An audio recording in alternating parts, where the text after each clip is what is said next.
This is English channel. This is English channel for 2020 Gangwon Green New Deal International Hydrogen Forum. We are testing English channel for 2020 Gangwon Green New Deal International Hydrogen Forum. Under the title of Gangwon opening the gate to sky, railroad, and sea. We are testing English channel for 2020 Gangwon Green New Deal.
We'll get started with the opening ceremony of 2020 Gangwon Green New Deal International Hydrogen Forum at 10:30. Please make sure you put your cell phones into silent mode or turn them off. And also, I'd like to kindly ask you to wear facial masks throughout the ceremony as a proper quarantine measure against COVID-19. We'll get started with the opening ceremony of 2020 Gangwon Green New Deal International Hydrogen Forum as soon as we have guests enter into the ceremony hall. Thank you.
우주의 75%는 수소.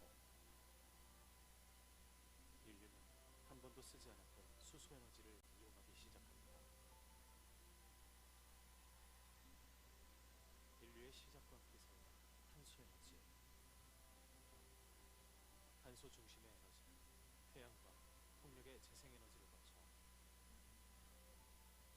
수소를 이용한 신에너지 세계로 들어서고 있습니다. 100년의 자동차용 연료, 이제는 수소로 달립니다. 이산화탄소 배출이 전혀 없는 수소 에너지, 지구는 친환경으로 달려갑니다. 강원도를 움직이는 수소 에너지. 그린 뉴딜 핵심 사업은 액화수소 중심의 강원도. 액화수소 특구는 한국판 뉴딜과도 밀접히 연계되어 큰 시너지 효과를 낼 것입니다. 액화수소 산업의 인프라 구축과 산업 생태계를 조성하고 스마트 시티를 기반으로 효율적인 에너지 관리를 통해 동해권 에너지의 거점 도시로 성장하고 있는 강원도.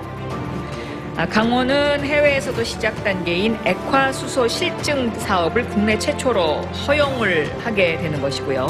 신산업을 창출을 해서 글로벌 수소 산업을 선도할 것으로 기대가 되고 있습니다. 강원도는 액화수소 규제 자유 특구 사업을 통해 수소 산업을 다시 한번 선도합니다.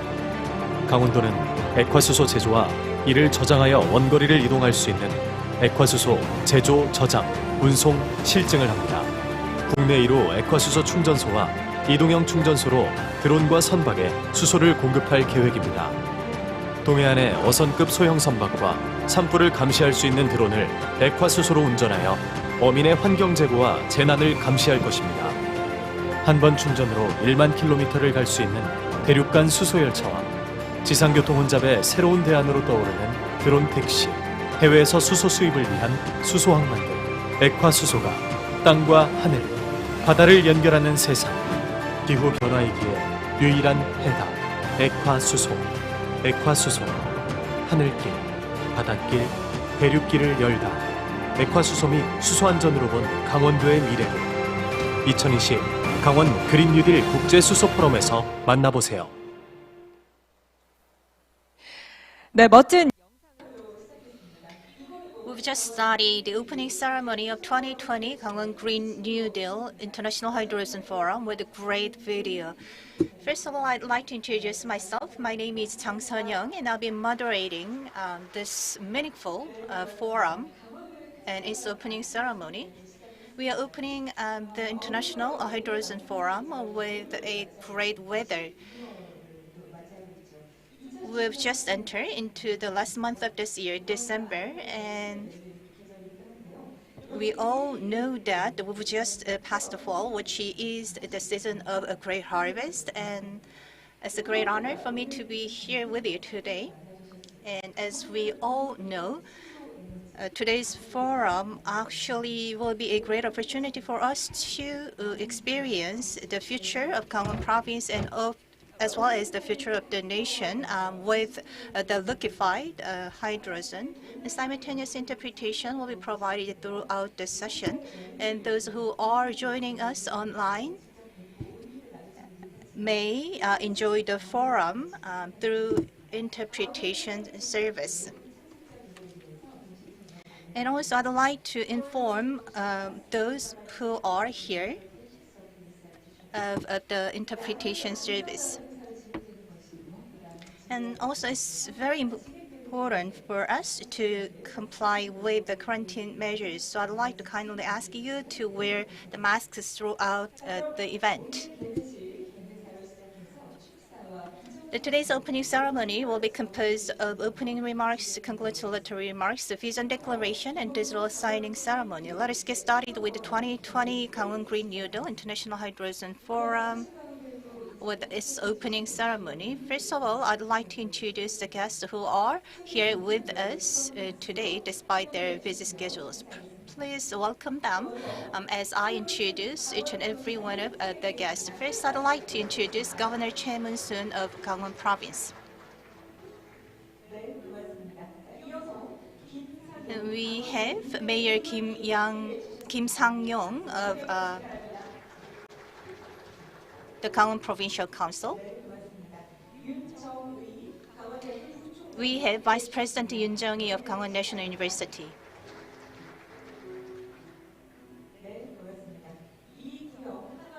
We have CEO Lee Gu-young of Hanwha Solution.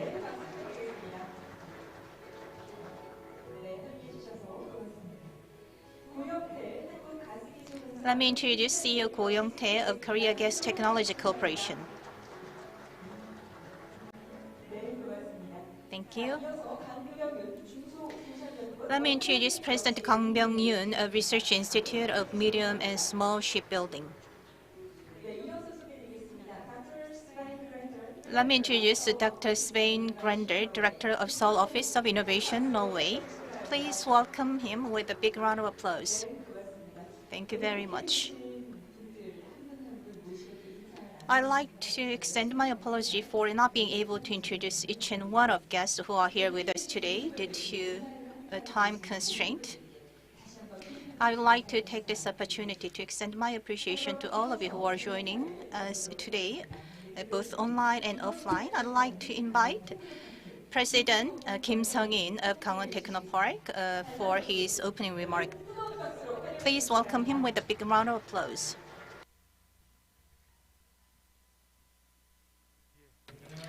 Good morning, ladies and gentlemen. I welcome you sincerely to the second International Hydrogen Forum.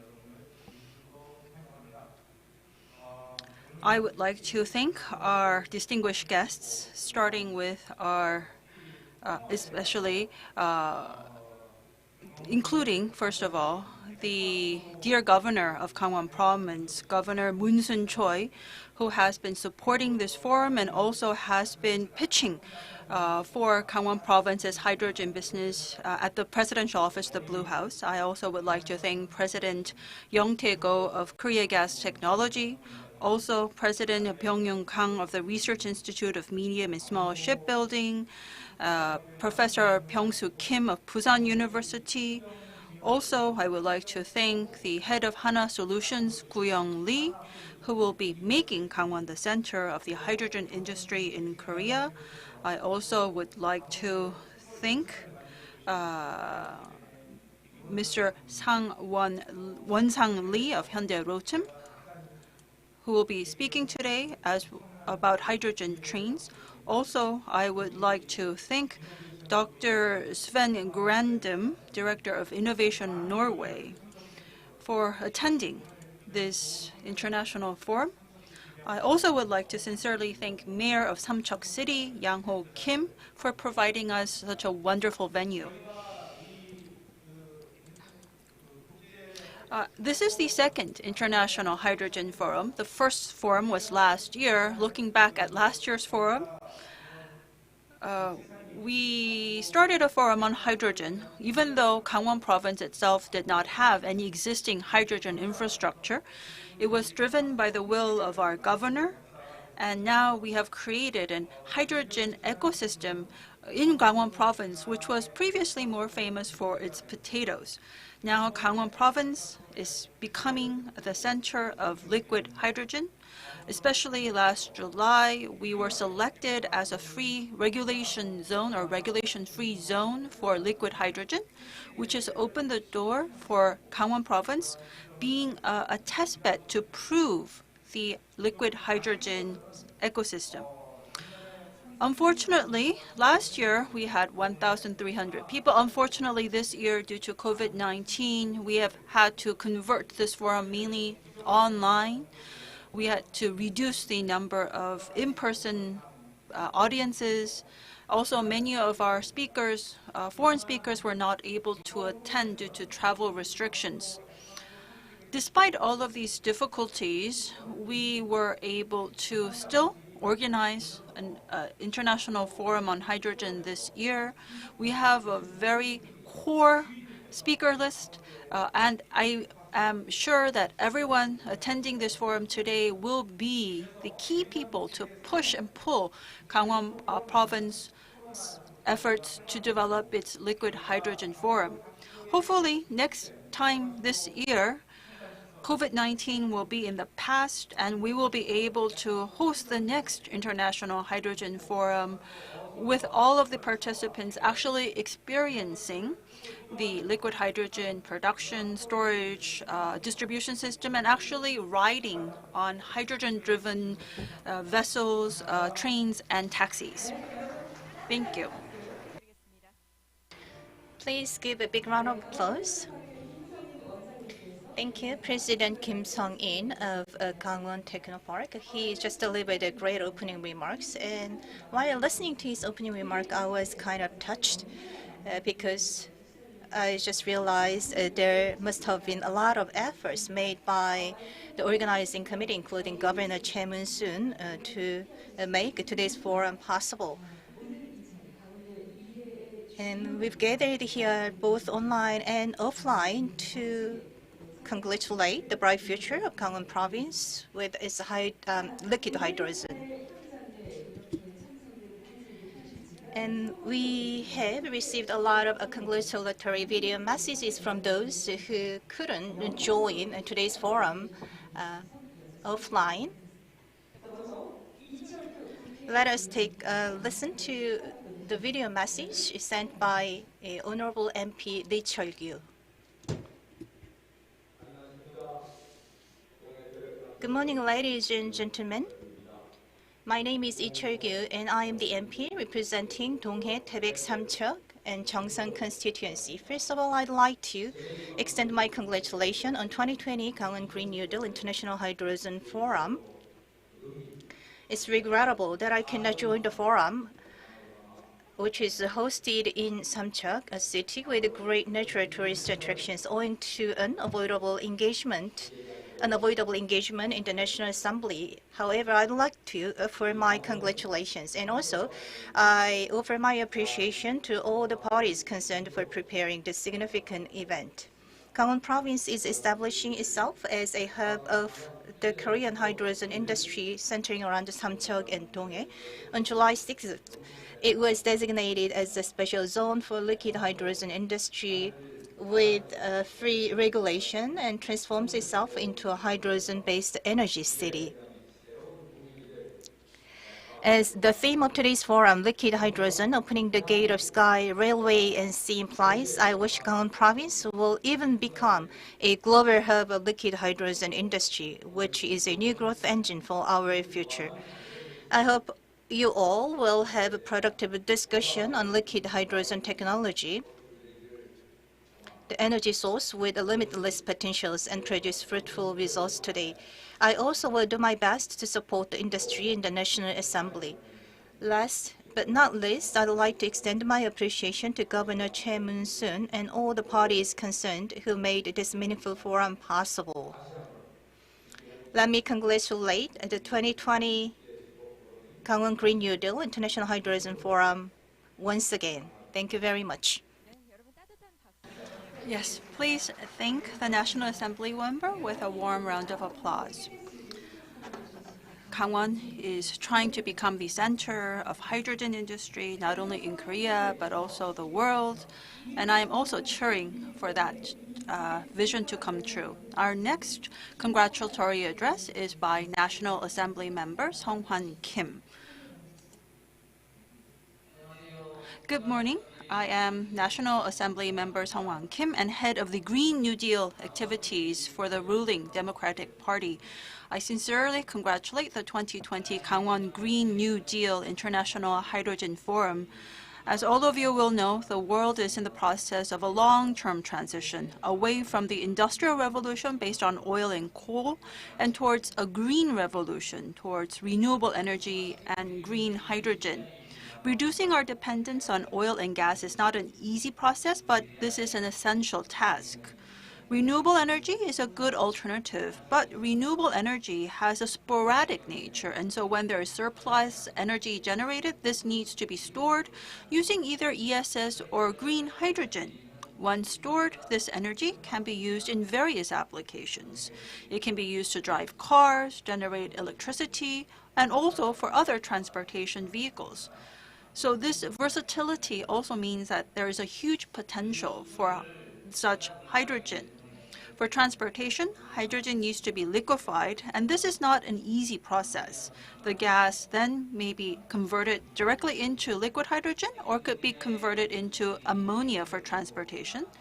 The relevant technologies are still not yet mature, but this appears to be so-called a blue ocean with infinite possibilities and opportunities.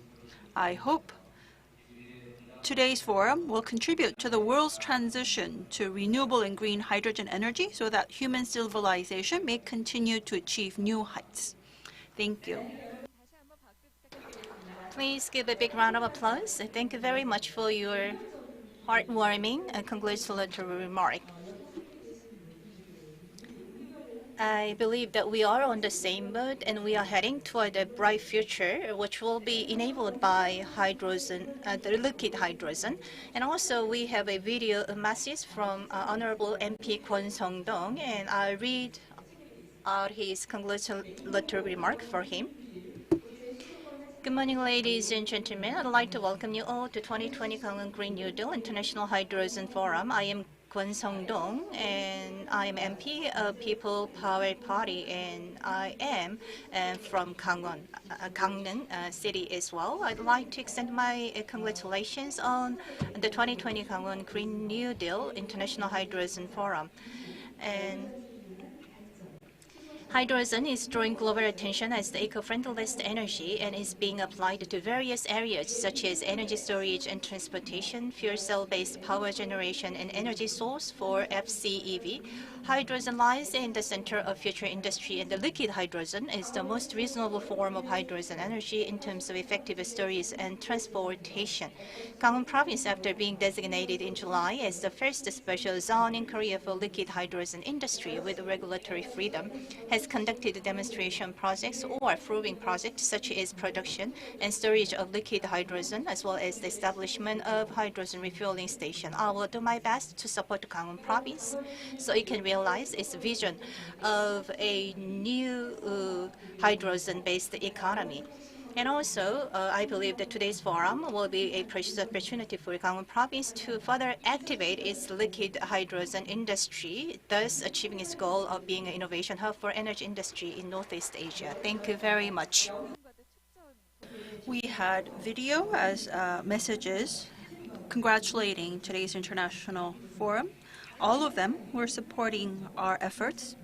Perhaps next year we will have in-person event with COVID-19 in the past.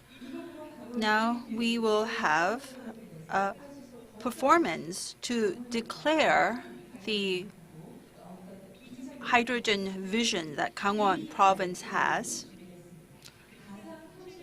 It's a virtual reality, a VR performance. The artist will be creating a three-dimensional piece of work, and you will be able to share that experience. What is the future vision of Gangwon Province in its hydrogen initiative? We will be hearing the performance of the VR artist Peony.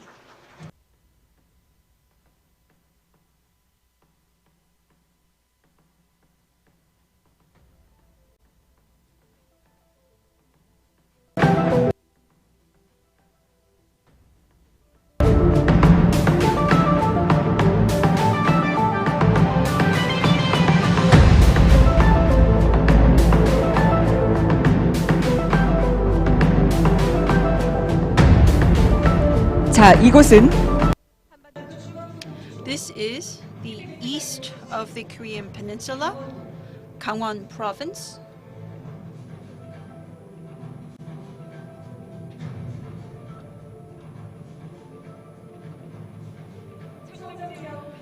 Gangwon Province, with its clean environment,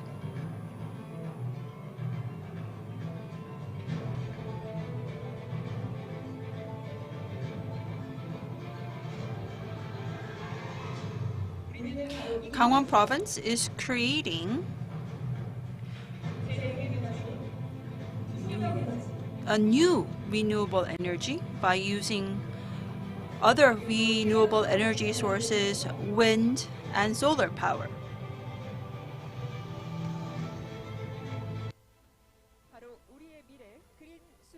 에너지를 만듭니다.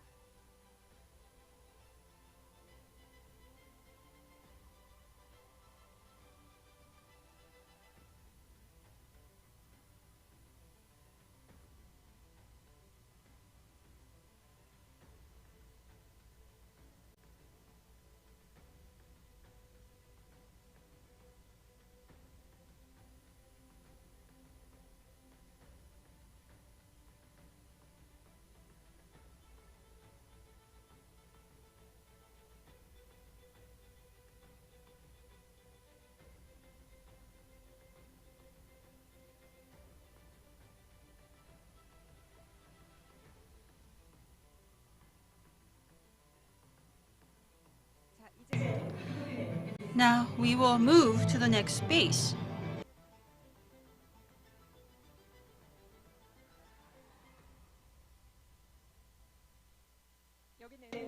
This is Samcheok in Gangwon Province, the liquid hydrogen city. We have a plant that produces hydrogen.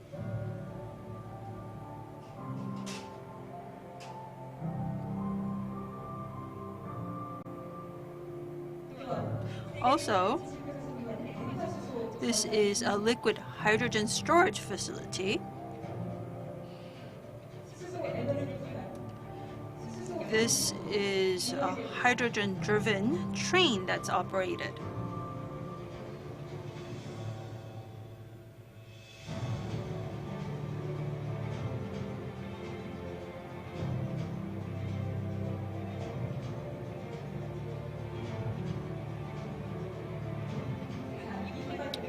This is not all. This is hydrogen energy being used to drive ships.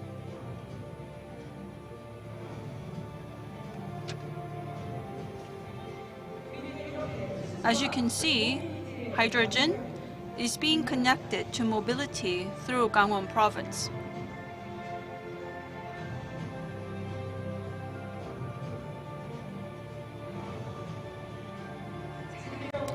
Now, what you see is the future of Gangwon Province in year 2040, the future liquid hydrogen city.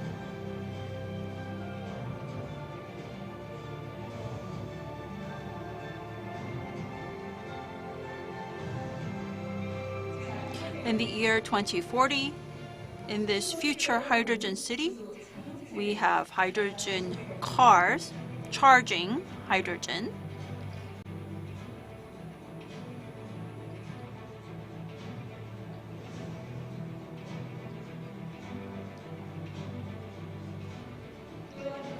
Also, these are hydrogen-driven air taxis.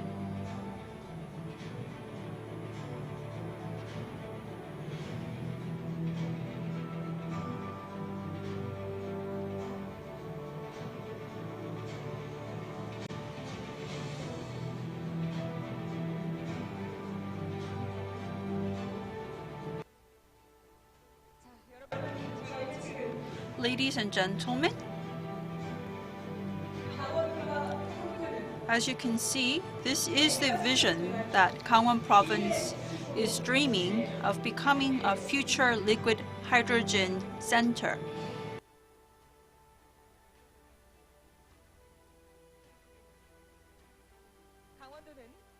Gangwon Province will be opening the gates of the sky, rail, and sea through hydrogen.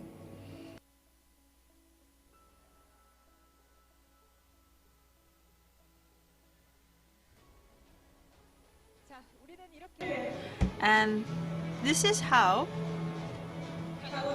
Gangwon Province will be the leader of liquid hydrogen industry and become the hub of an energy innovation in Northeast Asia.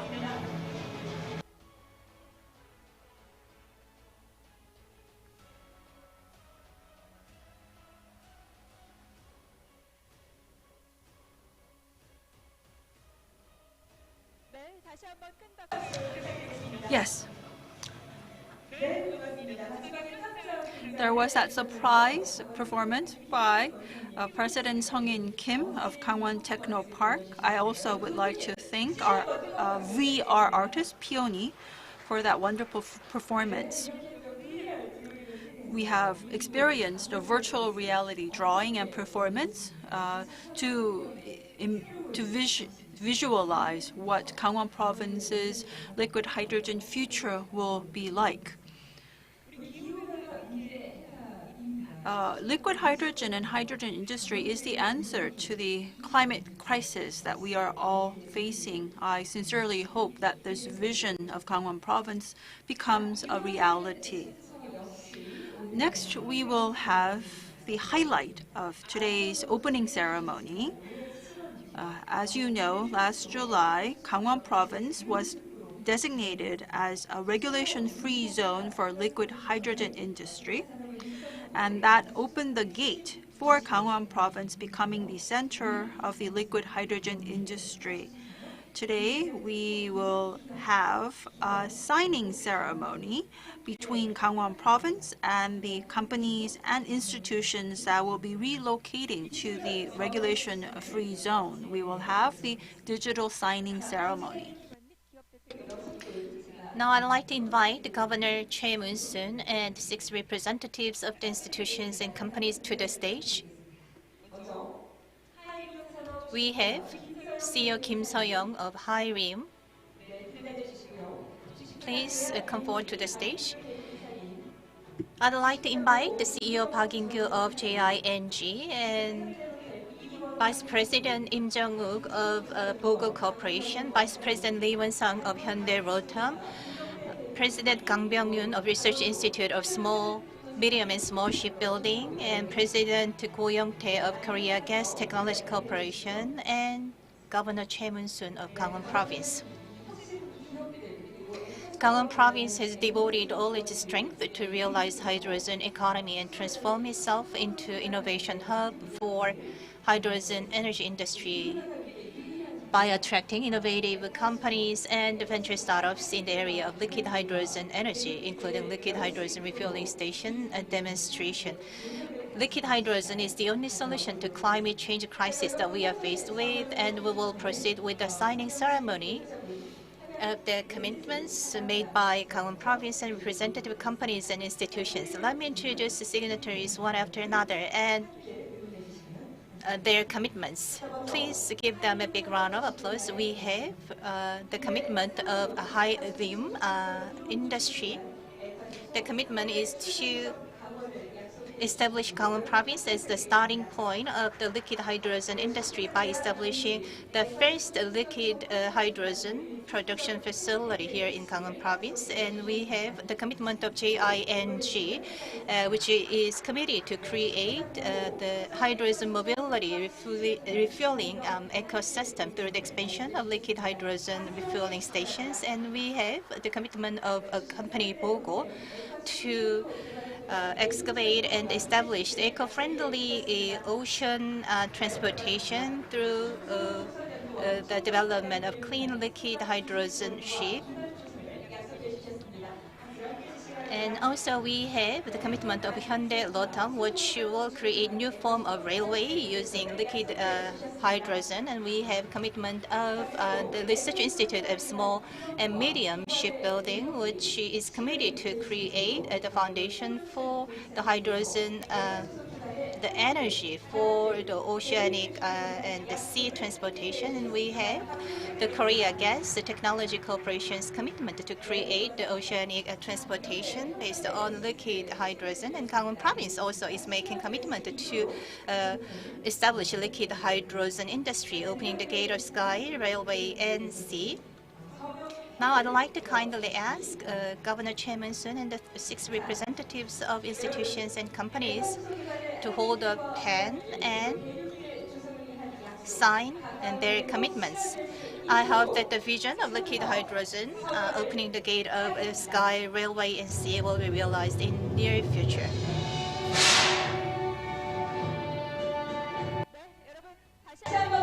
Please give a big round of applause.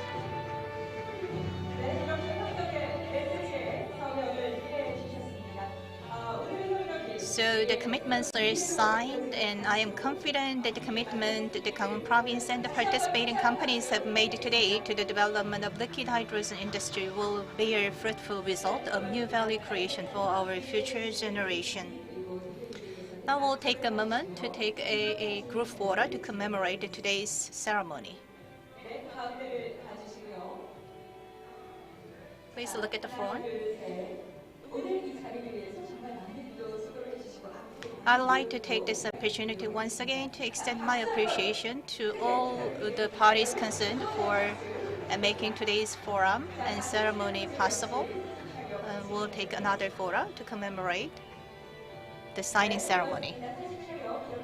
Thank you very much. This concludes the photo session. You may move the stage.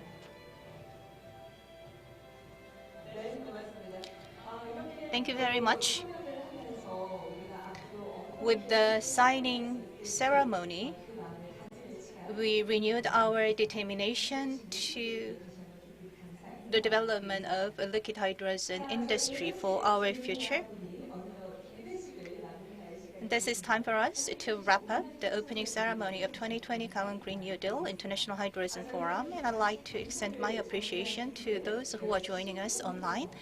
And we will clear the stage, and we'll get started with the keynote presentation and invited presentation from 11:15. While we are cleaning the stage, I'd like to play a video clip of Governor Choi Moon-soon and his presentation made to President Moon Jae-in and the ministers of relevant ministries on the liquid hydrogen industry of Gangwon province. It just demonstrated that the Gangwon province will be the leader of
Province.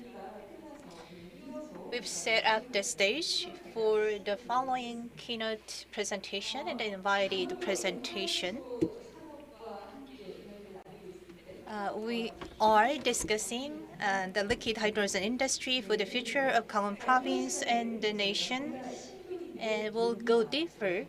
We'll go deeper with the perspective of experts through the keynote presentation and invited presentations. It will be a precious opportunity for us to explore the potential alternatives to overcome the climate crisis.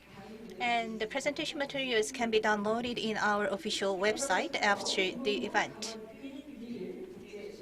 Let us get started with the keynote presentation and the invited presentation for 2020 Gangwon Green New Deal International Hydrogen Forum. And it seems that there are a lot of people who are looking forward to having the presentation of Dr. Alex Ivanenko, CEO of HyPoint. He just joined us online or through the video message due to the COVID-19. Please welcome him.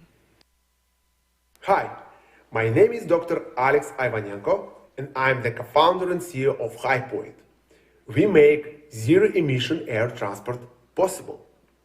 Today, approximately 10% of overall human climate impact comes from aviation. By 2050, that is expected to grow to 25% of global greenhouse gas emissions.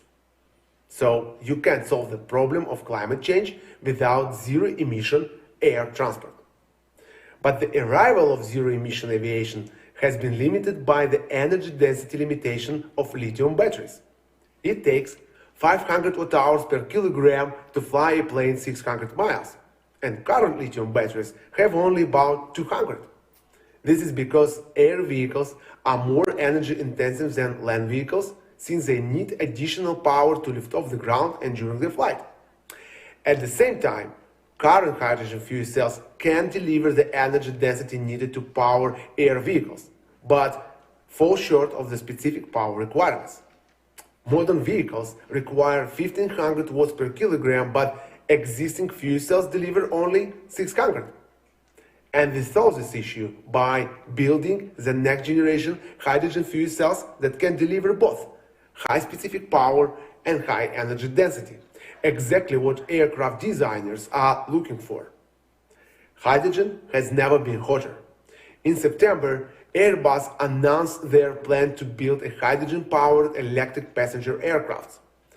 Other top-tier aircraft companies and manufacturers are also developing zero-emission engine platforms based on hydrogen fuel cells. And these activities are supported by governments worldwide.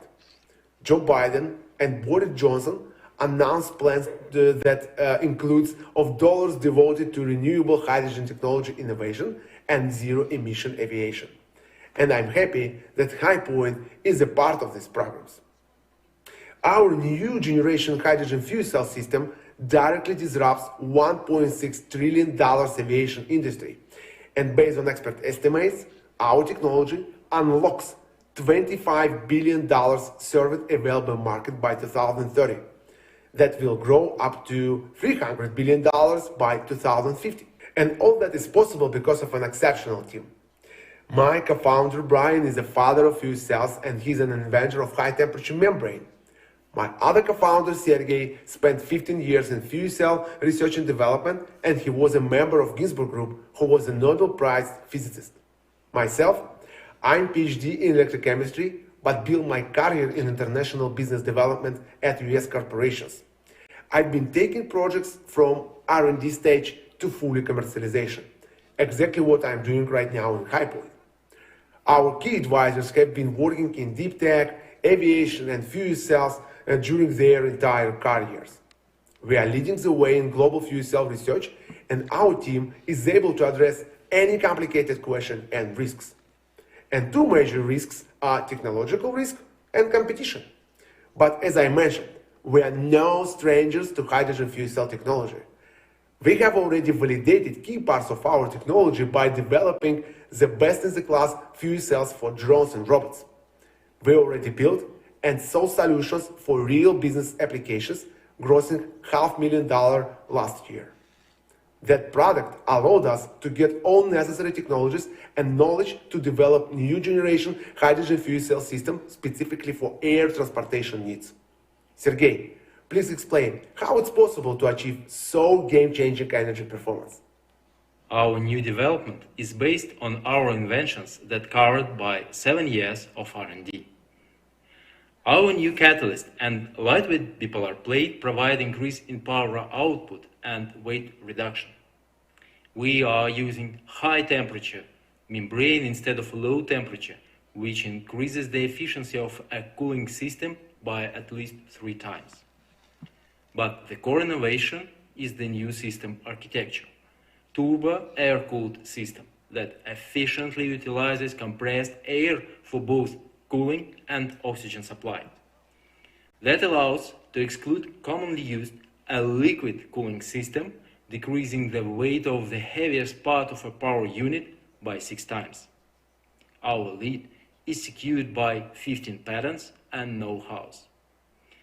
Combination of these technologies allow us to deliver a truly lightweight climate-independent fuel cell with an extended lifespan and to operate the system with low-grade hydrogen, which is 5 times cheaper than purest one. As a result, our solution increases operational time and utilization rate while decreasing total cost of ownership of any flying platform by 90%. HTPM membrane has a lot of advantages in comparison with low-temperature one. No humidity control or issues with water management, a lower capital cost due to cheaper membrane chemistry, ability to use low-grade hydrogen which can contain more carbon monoxide. But the main advantage is that high-temperature membrane does not require gas humidification and allows the cooling system to be simpler and lighter. Fundamentally, low-temperature PEM fuel cells can be used for air transportation because they require a heavy cooling system that is much as 2 times heavier than the fuel cells themselves. Cooling efficiency is the key problem that needs to be solved, while most developers are focused on fuel cell efficiency. We dramatically increased cooling efficiency by raising operational temperature from 70 to 160 degrees Celsius and excluding the intermediate liquid coolant at all. As a result, the specific power of our fuel cell is more than 2,000 watts per kilogram because the turbo air-cooled system is almost 3 times lighter than LTPM-1. Thank you, Sergey, for these details. Our product is addressed to different markets which completely fits requirements for logistic drones, air taxis eVTOLs, and electric passenger aircrafts. We completed all fundamental research. And now we are assembling a short stack that will be ready to demonstrate in a few weeks. In the short stack, a lot of technological and fundamental validations are concentrated. So the short stack is a core part of the system.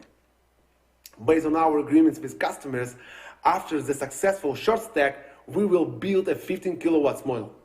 Scaling from a short stack to the 15 kilowatts model is not a fundamental modification. Actually, it is the same system, but is built in the other form factor. This is mostly accurate execution of engineering work. Exactly the same work we have to do on the transition to full-scale product, because our modular approach will allow us to scale up the installation by arranging 15 kilowatts model together. That's why we are so confident that we will cover this path in 1.5 years. We will be ready to deliver the full-scale 150 kilowatt system in the first quarter of 2022 for the real flight. So, we have technology, proven track record, and a team that has the potential to revolutionize the multi-billion-dollar aviation industry globally. If you would like to join us in our journey, come talk to us. Thank you. 네, 여러분 감사의 박수 한번 부탁드리겠습니다. Thank you very much for your insightful presentation. Yes, thank you. That was a very passionate keynote. Thank you very much. I think that was also a very informative session that gives many people new ideas. Perhaps next year we will be able to personally meet this keynote speaker. Now we will go into our invited speakers. I think a key topic this year has been mobility. We're talking about hydrogen-driven trains, first of all. We have from Hyundai-Rotem, Mr. Won-sang Lee.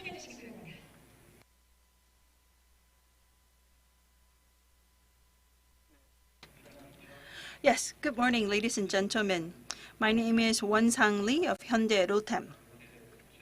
It's a great pleasure for me to attend this international forum and to deliver my presentation in front of Governor Moon Choi, as well as all of the online attendees. It's a great honor for me. What I'll be talking about today is trains and trams, but those that are driven by hydrogen fuel cells. As you know, Hyundai-Rotem is a member of the Hyundai Motor Group. We are in charge of mobility such as plants and trains and rolling stock. So this is the KTX that we are currently in the process of developing. Rotem produces not only rolling stock, but we also provide E&M systems. So in terms of train or rail mobility, whether it becomes a train or a tram, we are a provider. We are also a provider for hydrogen charging systems. Since 1977, we have been exporting to 37 countries. As you can see, we have a full lineup across various operational ranges. We will be adding a lineup of hydrogen trains.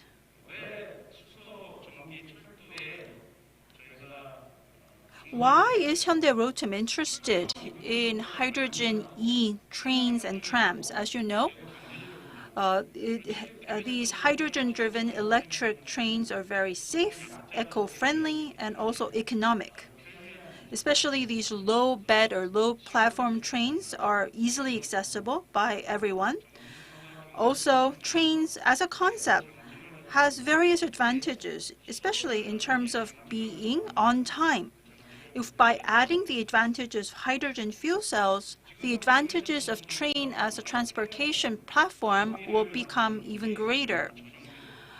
Trams are trains that are very light and are driven on rails placed on the surface of the road. So it has the advantages of trains such as safety, economicness, and environmental friendliness, but also can actually be easily integrated into existing urban environments, and therefore is a main way of reviving and activities of the city. So we have 5 modules. It's usually 35 meters long. So it's like 4 buses. Or actually, it can take on the same transportation effectiveness of several thousands of vehicles, or several hundreds of vehicles. So this is the unmanned tram that operates in the Shimbundang corridor. And we have around 20 local governments in Korea that are looking into tram projects. Key projects that are being considered are the Wire line in Seoul, as well as the Dongtan tram or Ulsan tram. You may wonder why trams are receiving so much attention. And that is because trams combined with hydrogen can provide a revolutionary alternative for urban transportation. And the hydrogen-driven trains or hydrogen-driven trams can create a totally new concept. Trams, as you know, is a very ubiquitous transportation system in areas such as Europe. And in the case of wire-free trams, we have already exported these to other countries. For example, right now we are producing wireless trams to be supplied to Poland, Warsaw. We also have other lineups. We have a battery-driven, cable-free tram. Also, we have hydrogen-driven trams. We could also combine these in a hydrogen format. These hydrogen-driven e-trains have various additional advantages. Because it is driven by hydrogen, you do not need any overhead cables or wires. It also does not emit CO2, so it is very eco-friendly.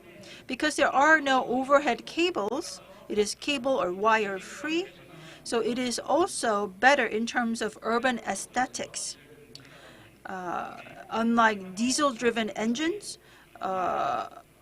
there are various advantages, and so these e-hydrogen trains can replace diesel engines as well as high-speed trains in the long term, and has advantages in terms of being eco-friendly and also providing a better aesthetic for urban settings. This is the vision that we have. As a company, we actually want to become a contributor to creating a hydrogen-based society by developing hydrogen-driven mobility solutions. We have already signed an MOU for the Ulsan Hydrogen Tram project. We have also participated in the hydrogen tram exhibit as part of the local festival in Gangwon City. Overseas, we have been working with Indonesian or Malaysian governments about adopting a hydrogen train, as well as countries such as Canada and Poland. This is the trams that are being operated overseas. If we look at some overseas activities of hydrogen trains, as you can see, hydrogen fuel cells are being adopted in various train formats. I think the current platform that is operational is the Koradia of Alstom. Actually, this was a refit of an existing diesel engine by adopting a hydrogen fuel cell. This is the vision that we have as a country in terms of a future hydrogen society. So we have various innovations being driven by using hydrogen as the fuel source. On the bottom left-hand side, there will be more hydrogen charging stations and hydrogen supply infrastructure. And so we do not think that the hydrogen supply infrastructure will be a bottleneck in opening a hydrogen-based mobility era. And Hyundai-Rotem will be the leader of this. This is the hydrogen fuel cell that is being used on, as you can see, trucks. The hydrogen fuel cell is already being used in the hydrogen vehicle EXO. We can use the same fuel cells, for example, on different mobility platforms. That is the basic mobility strategy that we have as a Hyundai Motor Group. And there are various fuel cells, hydrogen fuel cells that are being developed for other mobility platforms, including trains. And you may not be familiar with hydrogen fuel cells, and so I think it will be beneficial for me to briefly explain the basic concept. Actually, the oxygen is brought in from the air, and so the air that is being brought in goes through a 3-layer filter, and then the oxygen is met with hydrogen to create electricity. The only thing that will go out the other end is water, so it is very eco-friendly. Because there is the additional effect of purifying, filtering the air, by operating a tram for 1 hour, we actually can produce clean air that can be breathable for 100 adults. Also, it is very economical. Initial investments are relatively low versus other platforms. In the case of cars driven by hydrogen fuel cell, by year 2030, we are expecting that the operational cost would be similar to existing EVs. And therefore, the same effects will be enjoyed not only by trains, but also general passenger cars in the near future. In terms of safety, we do need to have, well, there's only one base necessary for trains. So for trains, you only need a hydrogen charging station in one center, the train base, where it could also be the center for maintenance. And so in terms of safety, hydrogen fuel cell driven train offers additional advantages. As I mentioned, battery trams are already developed, so there are e-trams that are driven by batteries. There is also a hydrogen fuel cell based tram, but I don't think, unlike a vehicle, hydrogen fuel cells and batteries need to be in a competitive relationship, because these two, a hydrogen fuel cell and a battery, can be used together depending on what kind of environments the tram is operating. For example, in short distances, the tram could operate based on a battery, whereas on longer ranges, the train could operate based on hydrogen fuel cells. So there is this golden cross, which will be around 10 kilometers. Under a 10-kilometer range, the train or tram could operate based on a battery, but beyond the 10-kilometer range, a hydrogen fuel cell would have a better advantage. So local autonomous bodies are considering the application of this new energy source, and actually their approaches can be divided in three major approaches. So it takes like 10 minutes for refueling for this battery tram approach, and once it is refueled, then tram can all the way without further refueling. Now you are looking at the energy power net. When the initial operation is made, then the battery will be the main or the primary energy source. And once it is on the track, then the hydrogen fuel cell will be used as a primary energy source. And actually, the generated energy can be stored in this battery, and this is a kind of total power net system for hydrogen fuel cell tram, and it will further increase the energy efficiency. The Hyundai-Rotem's hydrogen fuel cell tram is not a simple range extender, but it is using the hybrid approach, which is using hydrogen fuel cell as a primary power source and using the battery as an auxiliary power source. And if you take a look at the bottom part of this hydrogen fuel cell tram, you see that this is a kind of low floor tram. So there is no room to install further a battery on the bottom of the tram, and also over the process of power generation, water is generated, and we just use the water for cooling or dust cleaning purpose. The fuel cell should be compact and should have longer life cycle with a bigger the specific power to be used for railway. And once we apply liquid hydrogen to railroad, then it will open a new potential for R&D area. And also the hydrogen fuel cell creates heat. In addition to that, inverters and the motors also generate heat. So we need to have integrated cooling system to resolve the heat generated by hydrogen fuel cells, motors, and so on. And also, the motor is considered for PMS purpose.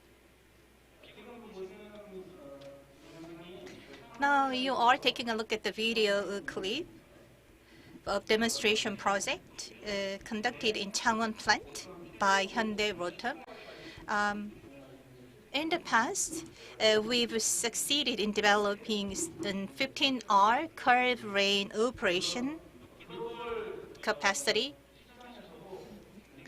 and we have a strong competitiveness in the overseas market because we have differentiating technology from our competitors. We can be a game changer.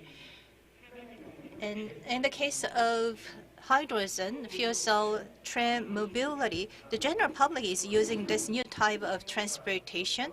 And as we all know, Nexo is a Hyundai-Rotem or Hyundai Motors FCEV, and it has the accommodation capacity of only a few passengers. However, tram can accommodate a large public, so it can be a big demonstration case for the utility of a hydrogen fuel cell. And Hyundai-Rotem actually declared its vision to realize this hydrogen fuel cell tram to a larger scale.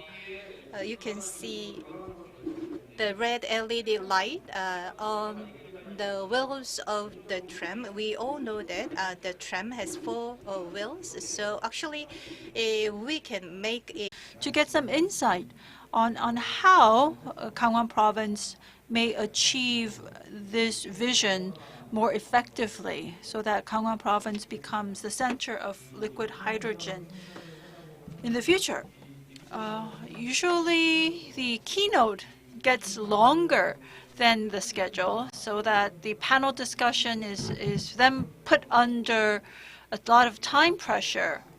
Actually, today, I think we have the opposite situation where I've been instructed that the panel discussion must continue until 12:45 because our presentations, it seems, were shorter than originally scheduled. So once again, I would like to ask our panelists to take sufficient time in making your comments because we are going to be here until 12:45. Why don't I start with the discussion or question to Dr. Sven Grandem from Norway, from Innovation Norway. Norway is known as a leader in new infrastructure, transportation infrastructure. I would like to ask Dr. Grandem about the impression that he has gotten from Gangwon Province and what lessons that he can share to Gangwon Province based on the experience of Norway, Norway being a pioneer in these new travel infrastructure.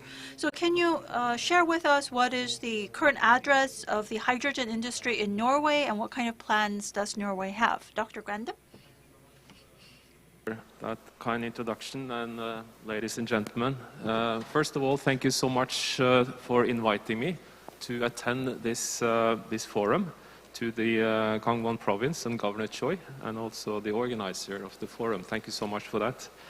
It's really inspiring to see that you are taking such a leading position in developing efforts and momentum to the liquefied hydrogen developments. I would like to share some experiences we have from Norway. Norway is a small country, but in terms of the energy industry, we are actually quite large. We started to produce hydrogen industrial scale actually 93 years ago in Norway. If you've seen a map of Norway, it is actually a country full of waterfalls, which makes us able to produce green hydrogen cost efficiently. So Norsk Hydro in 1927 started to produce electrolyzers, alkaline electrolyzers, to generate green hydrogen for ammonia production in order to produce green fertilizers. This company today is actually 2 companies still existing, and one of them is active in Korea, Nel, with their filling stations and electrolyzers, and Yara as the global leader in fertilizer. So we are taking on the legacy of what was created almost 100 years ago when we take a position to generate green hydrogen for the global markets. Our government is of course very much engaged in supporting a transition of our industry and our infrastructure in Norway to low carbon or non-carbon society. Building on the fact that we have resources, also natural gas and carbon capture and storage capability, we have been able to be a part of a value chain development nationally, regionally in Europe, but also globally with partners in Korea, Japan, US. We see that developing an industry like this, it requires a good partnership between government with the right incentives, centrally as well as locally. We need strong technology R&D clusters to provide the right solutions and have continuous momentum on technology development. And we need an industry, technology vendors as well as end users that are forward-leaning and want to invest and be a part of the developments. This we do in the maritime sector in Norway. We have been, like Korea, a global, very, very forward-leaning nation for decades when it comes to smart and green shipping solutions. We have taken on this challenge, developing an infrastructure for liquefied hydrogen along the Norwegian coastline to supply hydrogen for the coastal fleet. We have the first ferry in operation on liquefied hydrogen next year, next autumn. We have several projects with European partners developing fuel cells fueled by ammonia, green ammonia. And we have various other projects also in cruise ships and in high-speed vessels in order to transmit or to take the transfer from today's maritime operations to a non-fossil-based development. We have a strategy for that, and we have good international partners. So let me, in this round, just summarize by we have actually a memorandum of understanding with Korea signed by your President Moon during his state visit to Norway in 2019. We would like to develop a partnership with Korea further throughout the whole value chain, bringing down the cost, being able to scale and create an industry that is reliable and creates trust in the broad society. We need the social acceptance for this shift. And I think good partnership, like we want to develop in Korea, is a part of that. Thank you. 예, 감사합니다. Thank you very much. So Norway has worked on the electrolysis of the creation or the production of hydrogen fuel since 1930s or from 1927. And last year, when President Moon visited Norway, actually he signed MOU with Norway for the development of this hydrogen energy industry. I would like to have some actual projects going on between Norway or the Norwegian partners and Gangwon province. And next we have a panelist from Seoul City University, and we have Professor Lee Gang-hoon here. Here in Gangwon province, a lot of efforts are made along with other local cities such as Changwon or Songdo, and most of the movements made by other local cities are led by foreign and technology companies. But here in Gangwon province, we are working on the domestic technology, particularly in the area of liquefied hydrogen and energy.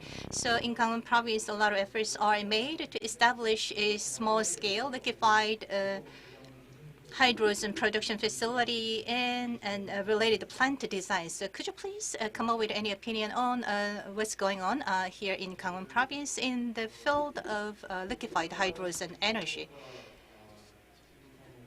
So liquefied hydrogen was introduced like 50 years ago when the U.S. launched a spaceship to the moon. Actually, the liquefied hydrogen was used as an energy source of the spaceship.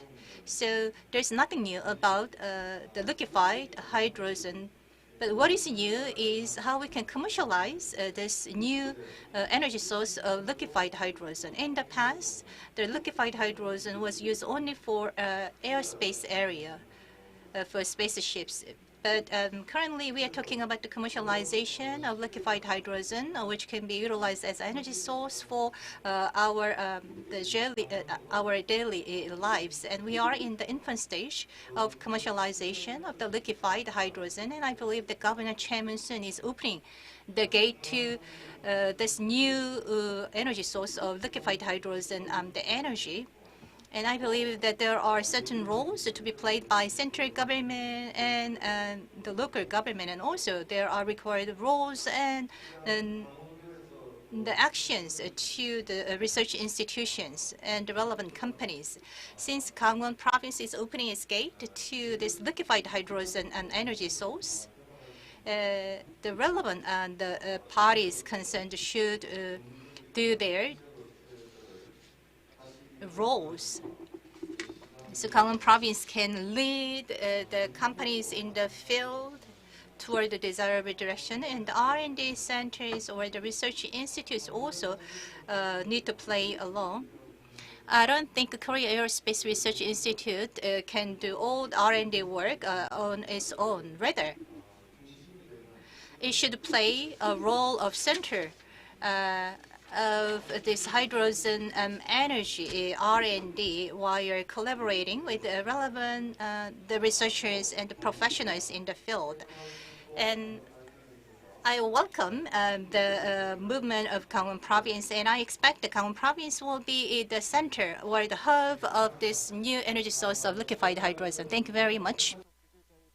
Well, Gangwon province has been designated as a regulation-free zone for liquid hydrogen. So we are currently engaged in various projects in terms of producing, storing, and transporting liquid hydrogen. And in order to make these projects successful, we would need the support of professors and experts in various fields like yourself. Now I would like to hear from Mr. Wang-gu Kang of KARI, who just gave us a presentation. I noticed that in your presentation, you mentioned there are 3 types of different UAM or air mobility platforms, such as multi-rotor or cruise platforms. In the case of multi-rotor aircraft, you said that this is already feasible, but the problem is that they can only operate a short range. But if we drive them by liquid hydrogen instead of a battery, then that range limitation will be overcome. But you explained that liquid hydrogen has various advantages versus batteries. But my question is, what are the things we need to watch out for when using liquid hydrogen on such aircraft platforms? Can you give us a very long answer, at least 5 minutes, sir? I think it was on the 11th of November, if I remember correctly. There was the first flight or demonstration of a drone taxi on the Han River, where the taxi operated for around 40 minutes. And these aircrafts have advantages. The aircrafts are easier to design, easier to produce. And a lot of the technologies that are already used on the drone platform side can be used onto these air taxis.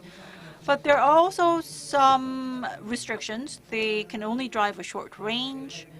Also, once it loses power, still there has to be some safety. As an aircraft, it needs to be able to at least cruise or glide, even if it loses its propulsion power. And in order to overcome these technologies, not only KARI, but aircraft manufacturers such as Boeing are trying to use a hybrid format where there are wings and rotors being combined on the same aircraft. And so an example of So these aren't very different from the multi-copters, but this is, I guess, a combination of existing aircraft technology with these new propeller or drone-based technology. I think the aircraft would be able to carry around 4 or 6 passengers, be at least 15 meters or less, so that it is friendly to an urban environment. And multicopters are able to meet these requirements because it doesn't have a long wing. It can fit into limited spaces. Also, there are a lot of drifts that happen between buildings in urban environments. And these drifts can create a lot of vibration if there's a wing or larger wing. And that is another advantage of a multicopter that is rotor-based. I think the critical point when developing an airplane or aircraft, there are a couple of things. One is that the components, whether you have the right parts to develop the aircraft. If there's an aircraft that is driven by hydrogen, liquid hydrogen, first of all, you would need to have high-quality motors. There are a lot of good engines out there, but the question is whether there are good motors to drive the propeller or the rotors. So right now, because there hasn't been an aircraft, there hasn't been a lot of development on the motor side. The other challenge or bottleneck, if we're using liquid hydrogen, is the fuel cell. Because there are a lot of storage solutions, but there aren't many high-performance solutions for liquid hydrogen-driven fuel cells. I think we need at least 400 kilowatt, or at least 150 kilowatts if we're looking for 2-passenger capacity. I think in terms of the technology roadmap, we will be getting there. We would need to at least wait for another couple of years to get there. But we need to first reach that energy density to at least create an aircraft. So the fuel cell, especially a liquid hydrogen-driven fuel cell, is currently the hurdle that we need to go over. The reason why we're still using batteries despite the low energy density is because batteries have been developed enough to be reliable and easy to buy. But fuel cells are a bit more complicated, and because of that complexity, there are limitations in terms of the accessibility. And I think that bottleneck would be the fuel cell level.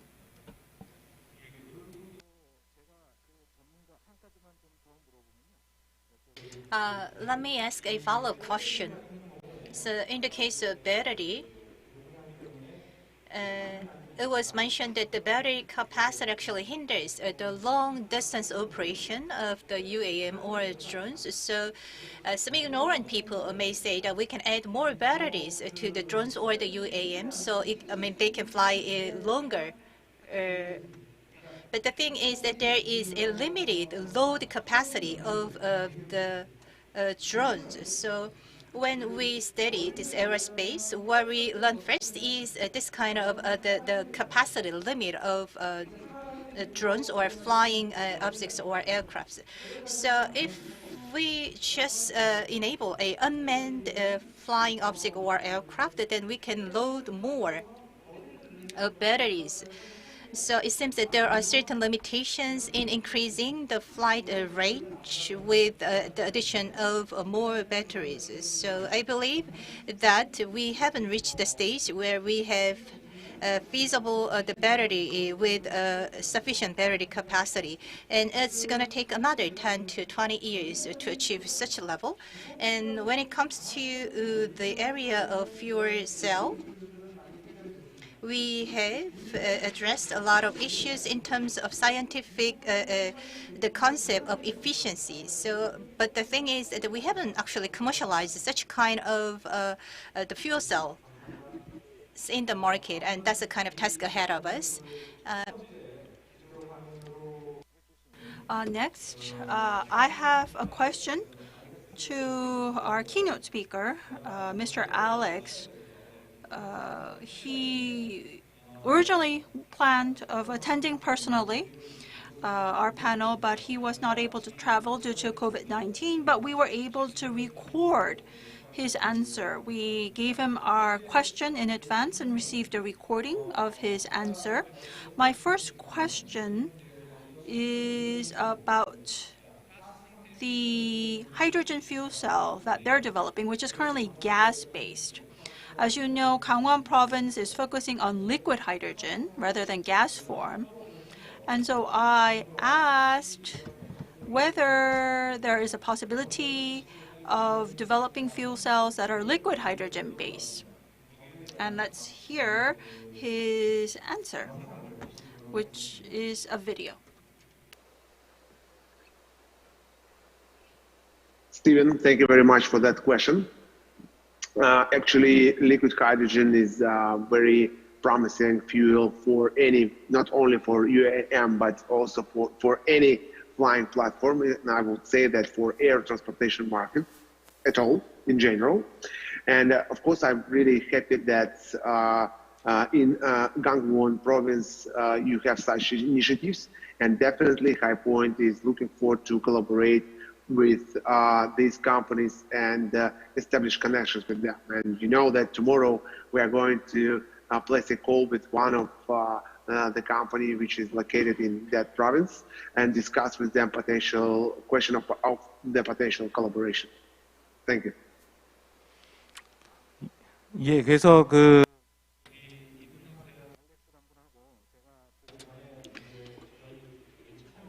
So I actually introduced the panel discussants to Dr. IVANENKO, and also I just mentioned that we are using the liquefied hydrogen fuel for drone operation. And Dr. IVANENKO said that he was looking forward to having a conversation with the relevant UAM and the liquefied hydrogen company here in Korea. And there was a kind of call conference scheduled between his company and the domestic company here in the field of liquefied hydrogen energy. And we are talking about the air cooling in the production process of liquefied hydrogen. So once we use this liquefied hydrogen, then the liquefied hydrogen gets evaporated and gets put into the fuel cell, and a lot of heats are generated over the course of evaporation. So I just wonder whether this heat can be generated and utilized for fuel cell developed by HyPoint. And that was my question, and Dr. IVANENKO answered in his video message. Yes, we definitely think and agree with that idea that cold temperature, which we can receive from liquid hydrogen when it's vaporized, we can use for cooling. And for both fuel cells, low temperature and high temperature. And of course, that approach dramatically will increase efficiency of the cooling system. It means that you can achieve higher specific power, which is very, very important for air transportation market. Thank you. 예, 감사합니다. 이게 그 줌 Thank you very much. This is not a kind of real-time Zoom connection with the Dr. IVANENKO, so his answer was relatively short. And now I'd like to invite a professor from Busan National University. We all know that Gangwon Province is working on the development of liquefied hydrogen-based sea vessels. And in the opening ceremony, there was a digital signing ceremony participated by representative companies in the field, and one of the companies participated in the ceremony was Bogo, and actually the company is working on this the hydrogen. Liquid hydrogen-based sea vessels. So Professor Kim Byung-soo is conducting his research in that area. So I'd like to have his opinion or kind of useful advice.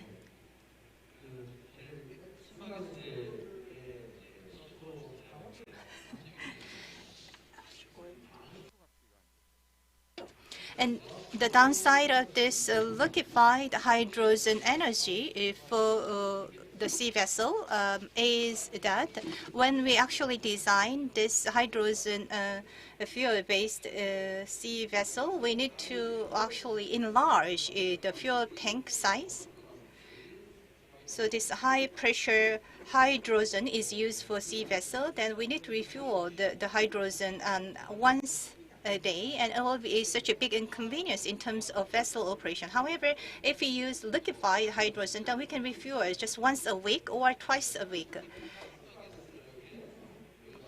And the application of liquefied hydrogen to sea vessel would be the most reasonable form of hydrogen energy for sea vessels.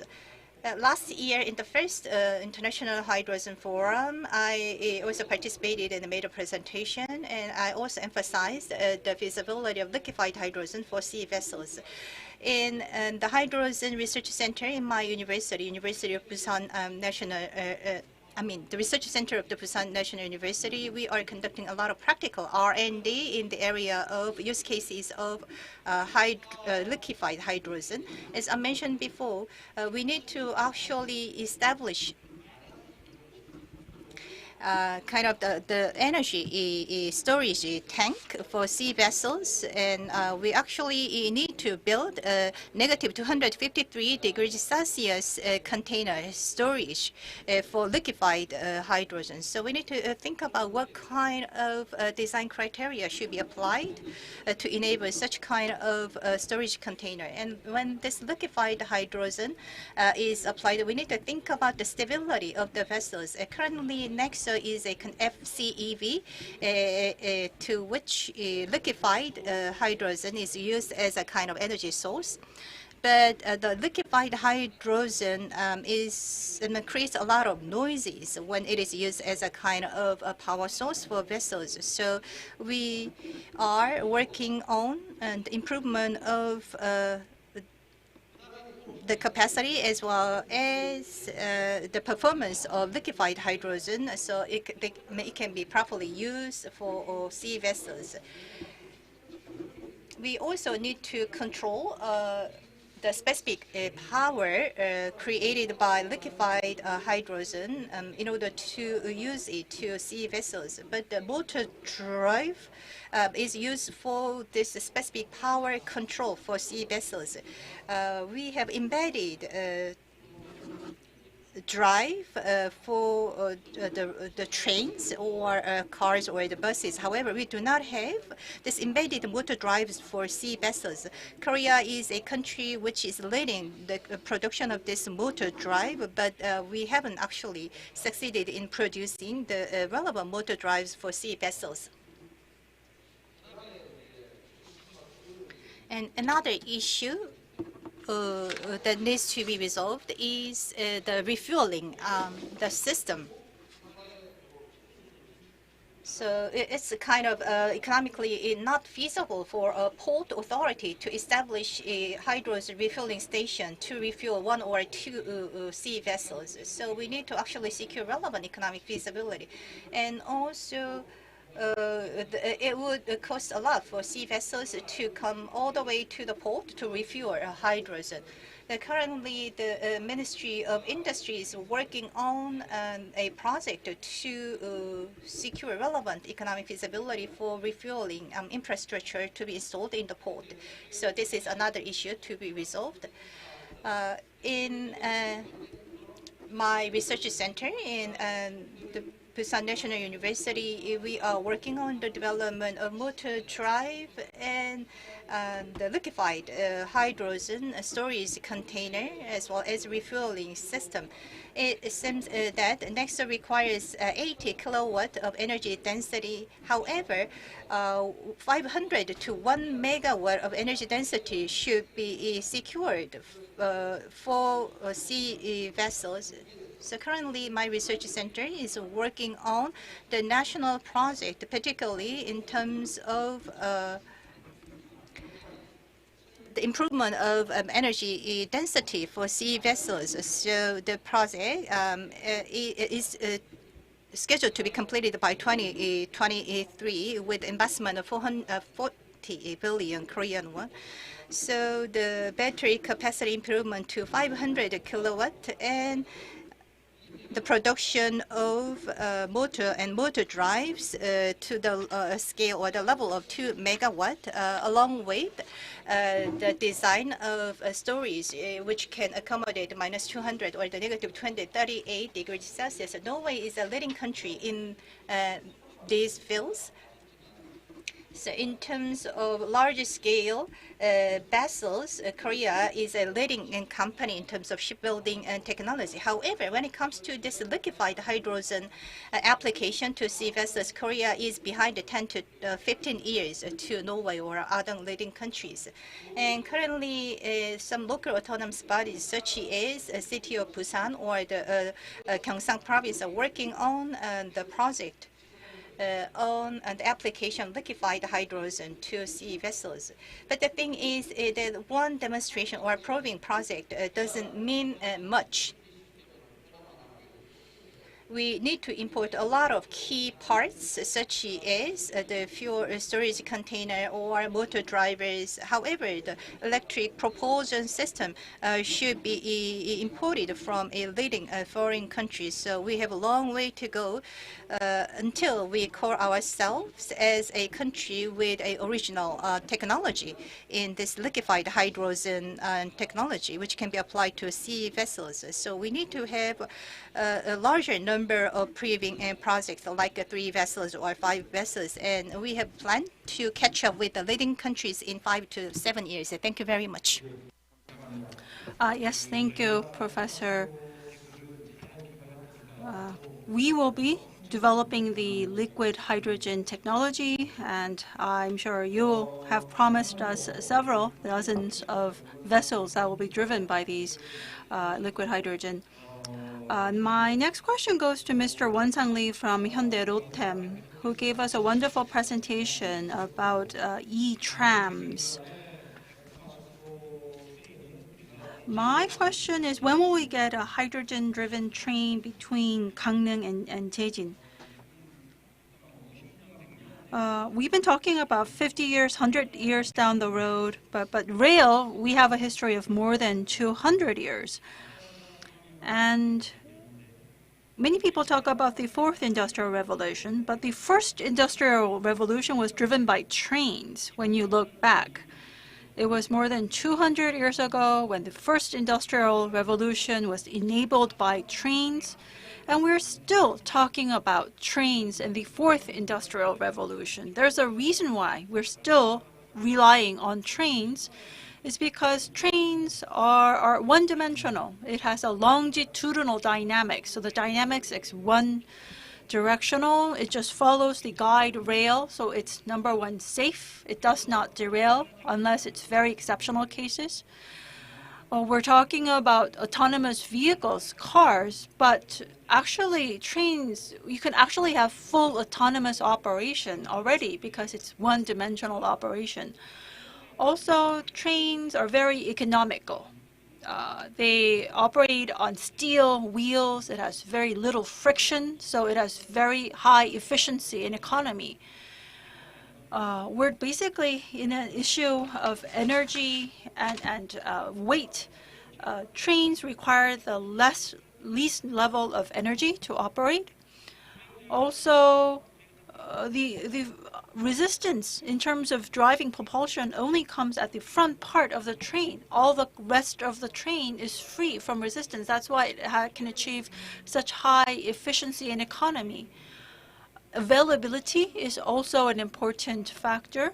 For example, warranties for vehicles are around 100,000 miles, 10 years, but 100,000 miles is covered by a train a year.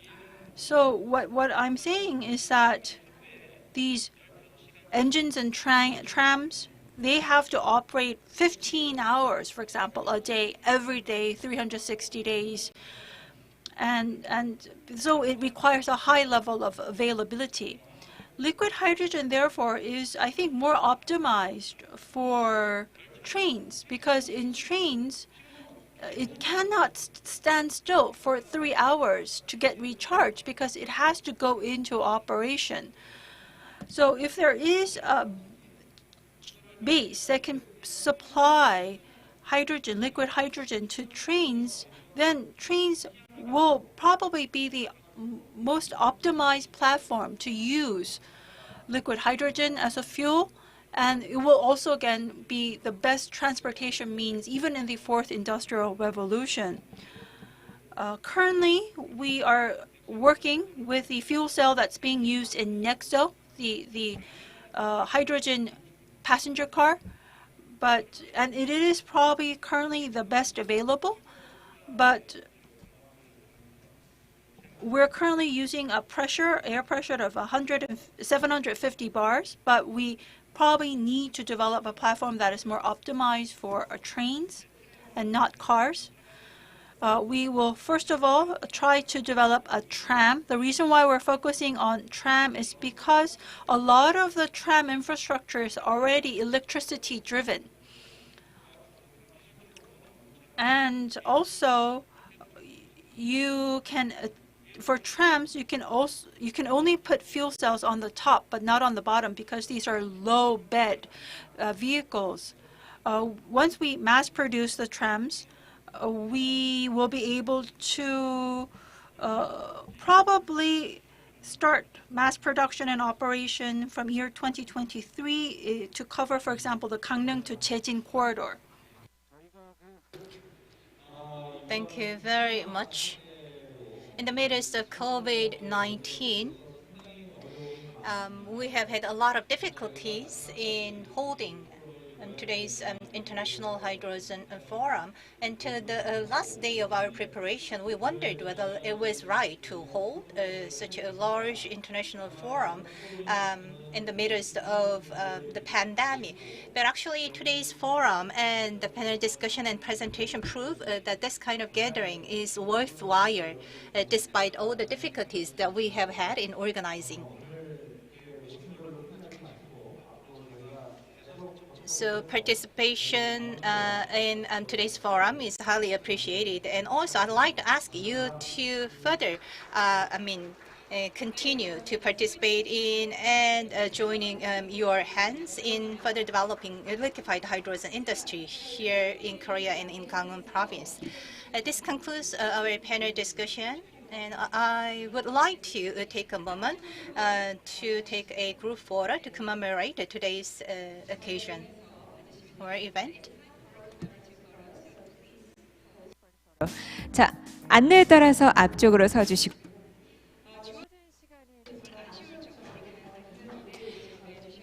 Despite a short time given to the panel discussion, but we had a lot of productive discussion on the future of liquefied hydrogen. Thank you very much.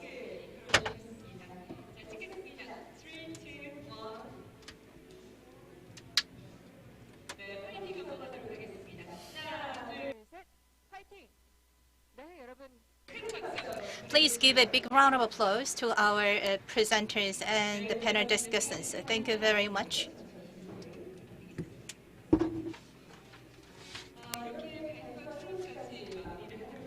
This concludes our keynote presentation, invited presentation and panel discussion. It was such a precious time for us to learn about the efforts made by Gangwon province and the relevant companies to realize the future of liquefied hydrogen industry. And I'd like to take this opportunity once again to thank the participants who are joining today's session, both online and offline. This year's forum is hosted through online channel, and I hope that next year we will get together and have a face-to-face meeting all together. The expert sessions are scheduled for this afternoon onto themes of liquefied hydrogen and hydrogen safety, and your participation will be appreciated. I would like to say goodbye to you right now, and I wish you all the best, and thank you very much. 자, 이어서 장내에 계신 분들께 안내드리겠습니다. 저희가 오찬을 진행하도록 하겠습니다. 앉아 계신 자리로 도시락을 전달 드릴 텐데요. 전달 드리는 동안 코로나19 확산 방지를 위해서 자리에 앉아서 기다려 주시면 감사하겠습니다.